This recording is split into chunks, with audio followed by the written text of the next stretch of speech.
For the last time this season, I'm Sever the Bond. This is Nets Republic.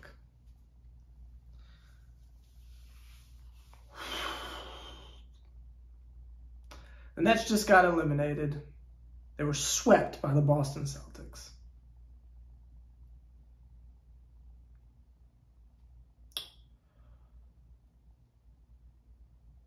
I'm just going to tell you everything that happened. That's really the only way to do this.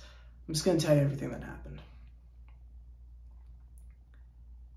Steve Nash went out there. And after playing the exact same starting lineup, Steve Nash has the brilliant idea of playing 4 point guards and Kevin Durant at center. I can't make this up of what quality of a coach this man is. I couldn't make this up if I tried. He had Dragic, Bruce Brown, Kyrie Irving, Seth Curry, with Kevin Durant at 5 against the Boston Celtics starting lineup. When he saw that obviously was not going to work, because defensively it was, Kevin Durant is literally not playing defense. And then the other 4 point guards are point guards under the size of like 6'2". So after we get obliterated for about 3 possessions, Steve Nash makes a substitution, takes out Seth Curry, puts in Patty Mills.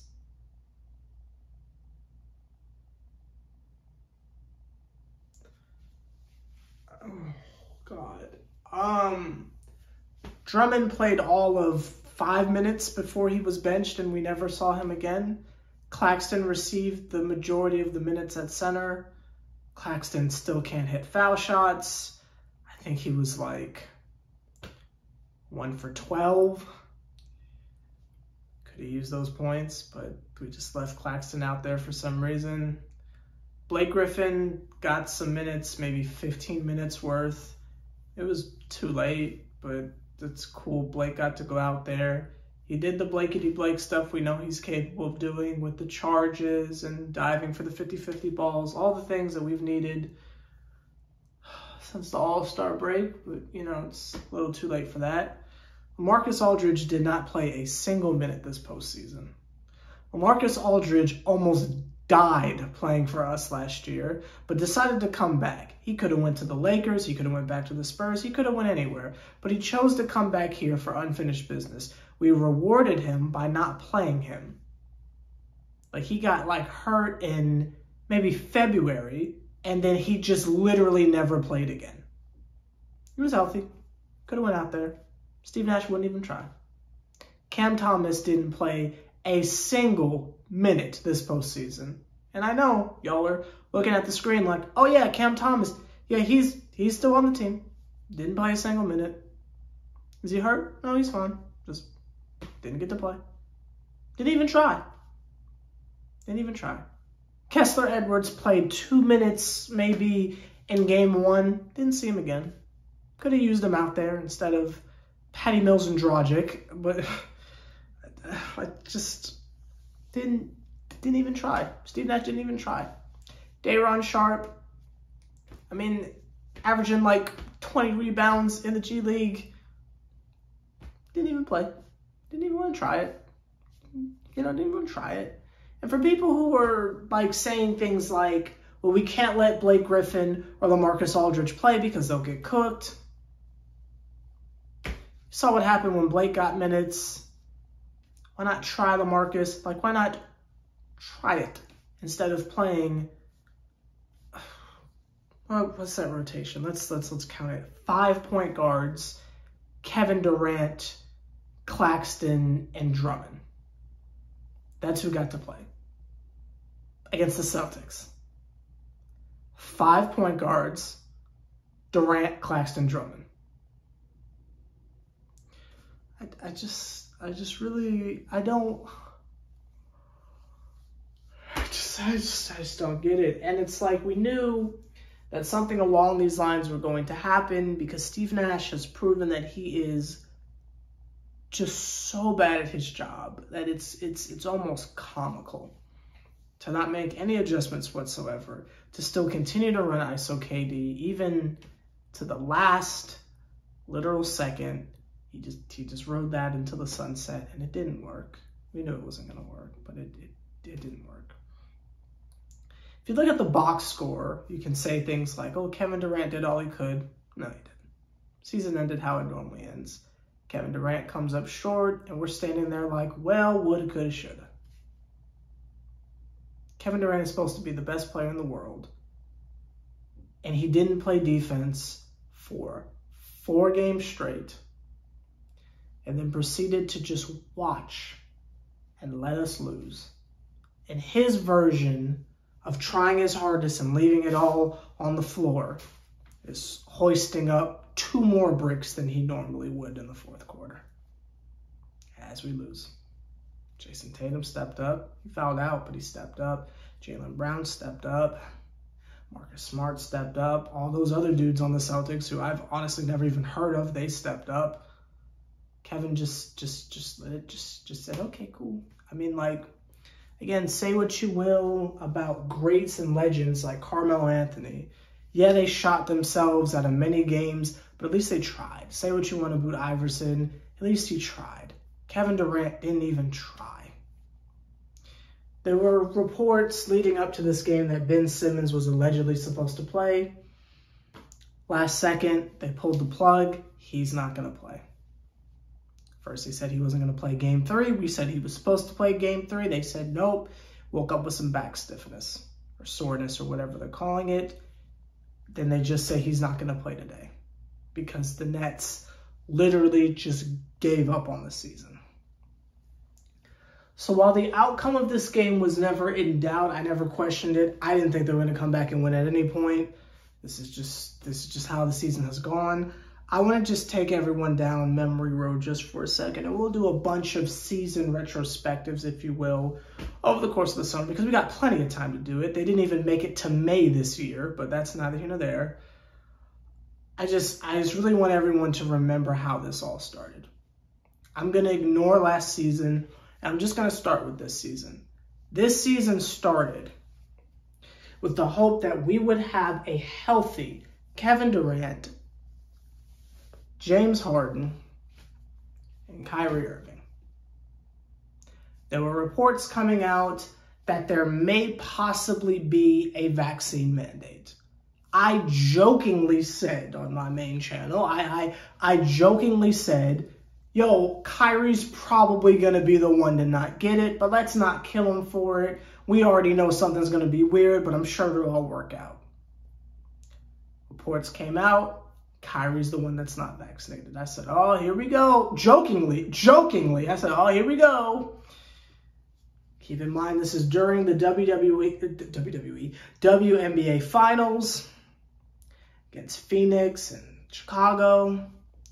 Kyrie Irving skips out on media day, calls everyone pawns, decides to go live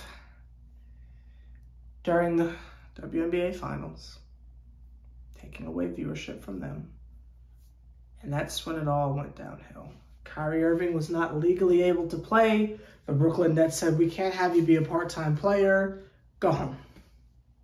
From that very moment, I said, we have got to trade Kyrie Irving. If he's not able to play, this is not going to end well for us. And every single one of you said I didn't know what I was talking about. Kyrie's the savior. Kyrie's the voice of the voiceless. How could you possibly doubt against that? It'll be okay. They'll lift the mandate. It'll be all right. We don't need chemistry. It'll be okay. I said, we should probably just trade for Ben Simmons right now. Let's just get it over with. Let's just trade him for Ben Simmons right now, right? Give him an entire season to reacclimate himself and ramp up, and then come playoff time, he will have had a couple games, a couple months of games under his belt, and we'll be ready for the playoffs. But y'all said, no, let's not trade Kyrie. What? Kyrie's born in Jersey. We can... And I said, I don't think this is going to end well. We get off to a decent start. Harden and Kevin are carrying per usual. And then teams started to pick up on something. And this is around Thanksgiving. They said, I don't think the Nets run plays. I don't think Steve Nash is running a play. I think James Harden just gives Kevin Durant the ball and everyone gets out the way and just watches. Now keep in mind, at the same time, Harden was playing really, really bad. We didn't know what was wrong with him. Come to find out, this whole thing started in the beginning of the summer, apparently, but that's not here nor there. But teams started to figure out Harden's not trying, and all they do is ISO KD. So Thanksgiving comes around. Teams start catching on to our only game plan. We start losing. And not just losing, we are losing, and free falling down the standings. There are times where we're the first seed, second seed, going back and forth with the Bulls. And then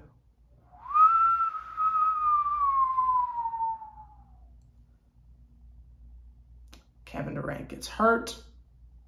Joe Harris was hurt very early on. I don't even include him in the story, but Kevin Durant goes down. It's just Harden. Harden has his Christmas Day spectacular with him and Patty Mills to get past the Lakers, but it's clearly not enough. Then Harden gets COVID and the rest of the team gets COVID. This is when the Onision variant or Omicron or whatever was jumping off around Christmas time, right? There's no one left on the team. They call Kyrie back. They say, okay, you can only legally play away games because of the New York City mandate, but go out there because we don't have any other options. So Kyrie's part-time. Harden is pissed. James Harden is like, what are we doing? I didn't come here to carry the team. I came here to coast to a championship. Now, whether you agree with that line of thinking or not, I can understand just what the man was saying. This isn't what I signed up for. And there were rumblings from the very beginning of the season, rumblings that I picked up on. And again, y'all called me various things that I don't think I can repeat on Nets Republic. It wasn't looking good. Tensions between the two started to grow higher and higher, and it was very visible. You could tell. So much so that there were even times where Sarah Kustok and Ian Eagle and Michael Grady and them and Ryan and Richard Jefferson would be on the play-by-play basically begging Kyrie to get vaccinated because Harden was clearly pissed about it. With no Kevin Durant, Kyrie Irving's only able to play the away games. James Harden is like, what are y'all doing? And basically said it's either him or me. Sean Marks and them said, get over it, James. You'll be fine.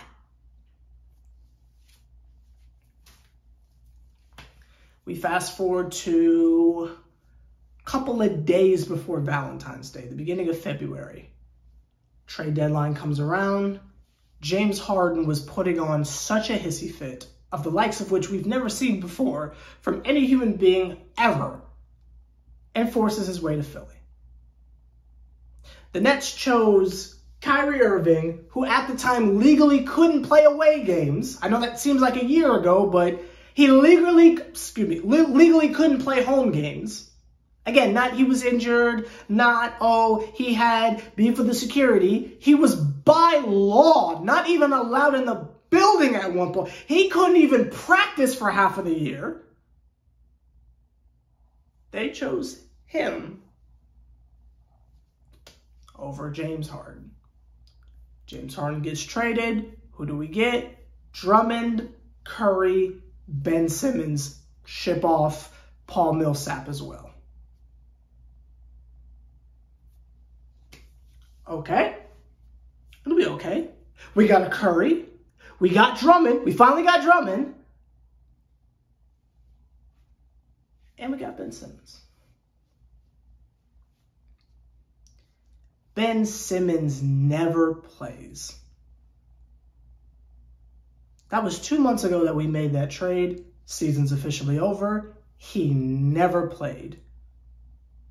What we did was with an individual who was legally not allowed to play over half of the remaining games, we traded the only healthy individual we had for someone who wouldn't play at all.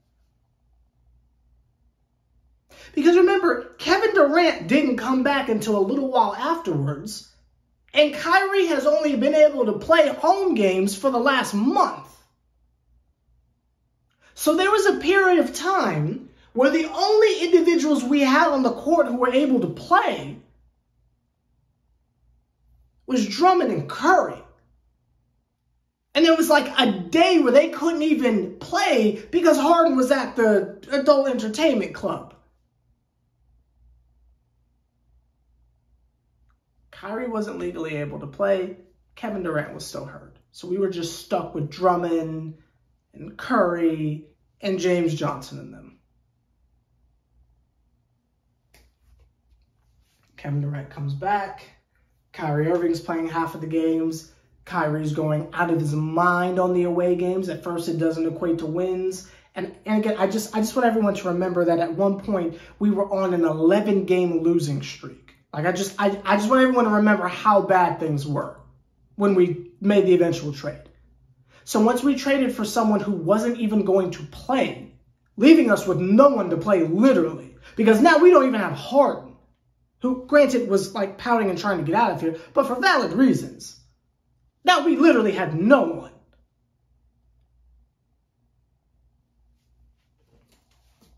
Kevin Durant does this thing where he plays very well in games that don't matter. Then we started to lose again. Then Kyrie would have a good game. Then we would lose a couple more because he wouldn't be able to play the next game. Then Kyrie would have a good game. Then we lose the next couple because Kyrie's not able to play again. Then Kevin Durant would have a good game, but Kyrie's not playing well. Then we lose the next couple games because Kyrie's not able to play. Now Kyrie Irving is full-time with 2 weeks left in the season. No sign of Ben Simmons whatsoever. It's pretty rocky, but we managed to snake our way through to be battling for the 7th seed. Again, there's no Ben Simmons. We're just left with Kyrie Irving and Kevin Durant, and Steve Nash is still the coach. We go into the series that we just had just now. And our main issue is we really need a point guard.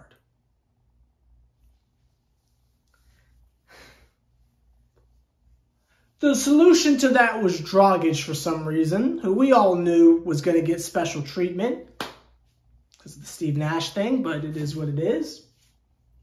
What we really needed in the play-in tournament, which we just got lucky because the Cavaliers just choked and they were injured. So we got lucky, but what we really needed in the playoffs was someone who was good in transition, pass first, decent on defense, down low in the post, and could hit a shot every now and again. Someone that could make sure that Kyrie Irving and Kevin Durant would only have to focus on scoring because Kevin Durant is a 7-foot Jamal Crawford. And Kyrie Irving, I can't even put into words how disappointing he was this playoff series outside of Game 1. I can't even put into words. But we needed someone out there who was going to make sure that the only thing those two had to do was score. Don't worry about anything else, just score. Run the pick and roll, get some lobs for Claxton and Drummond, get them involved, simple things like that. Everyone was looking for that in Ben Simmons, who I think we all knew was never going to play. But what I would think of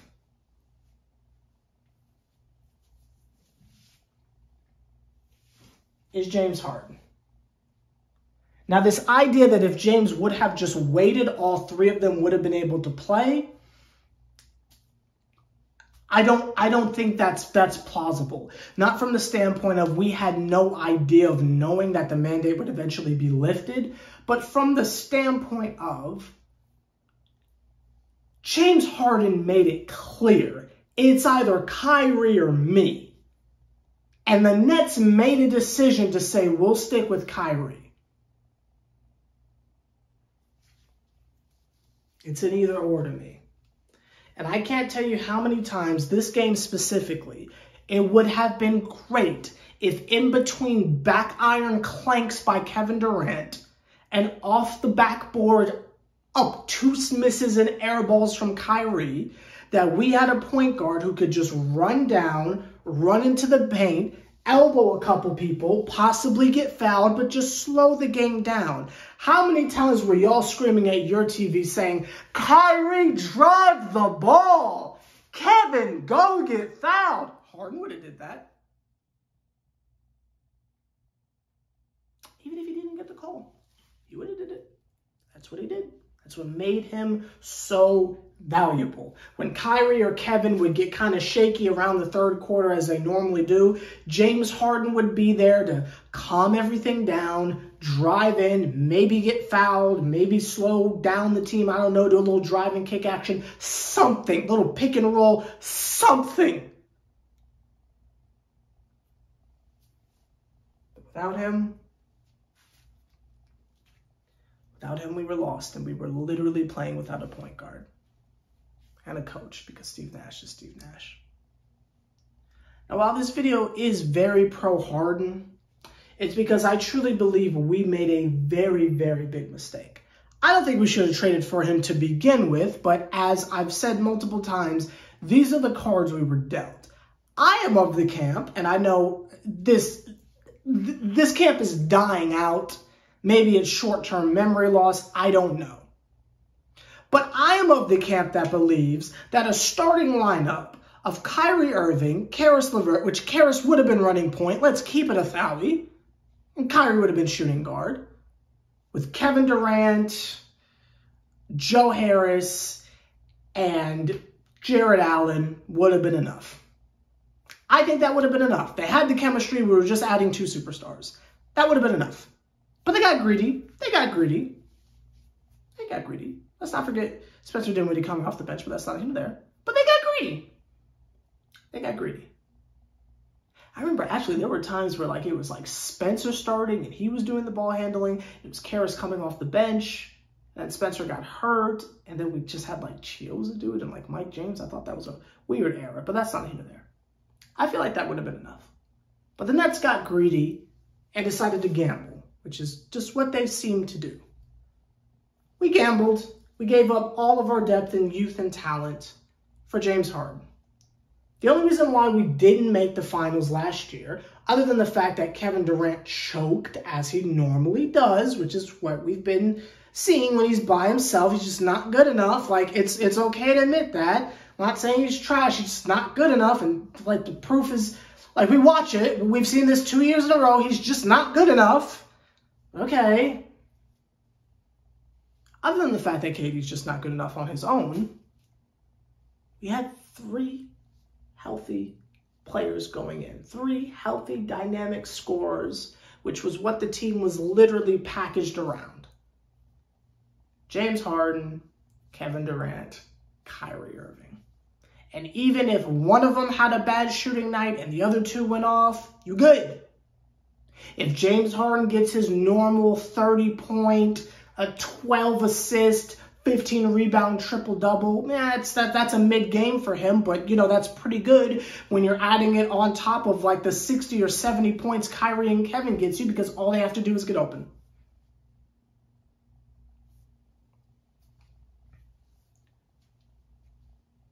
But when that implodes, after we put everything into this, we put everything into that plan working, the second Kyrie's not able to play, it's we need all 3 of them bad. You remember the Chicago game?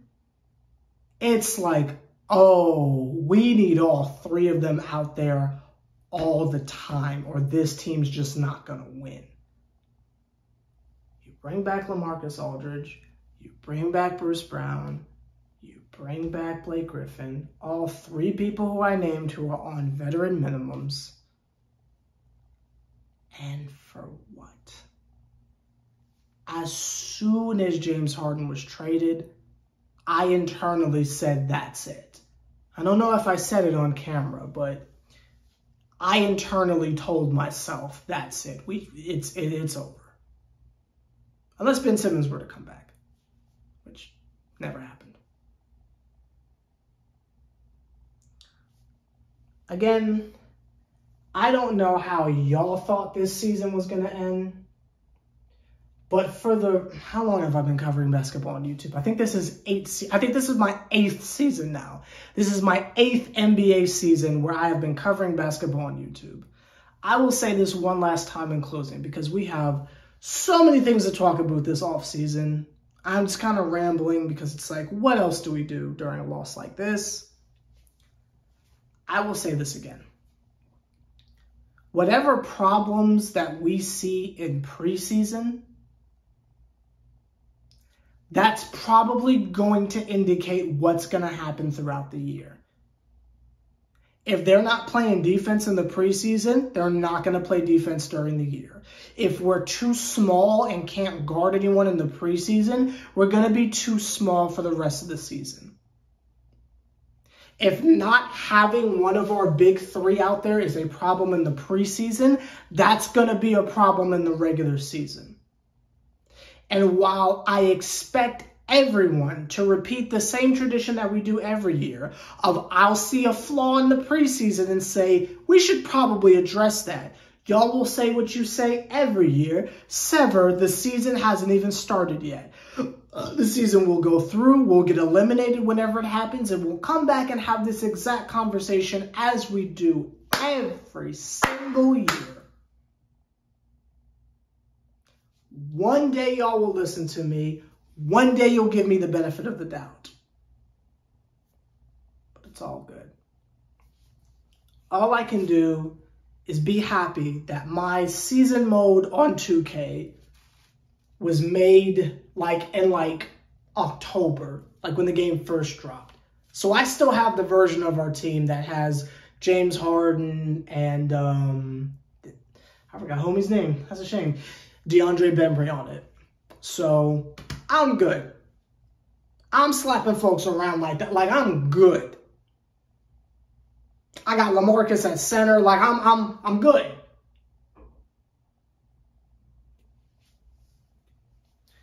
But it's all good. Season's over.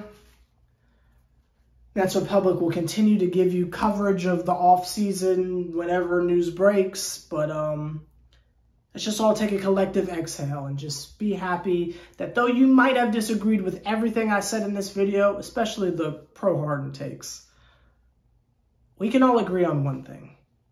They can't hurt us again until October. Let's be thankful for that.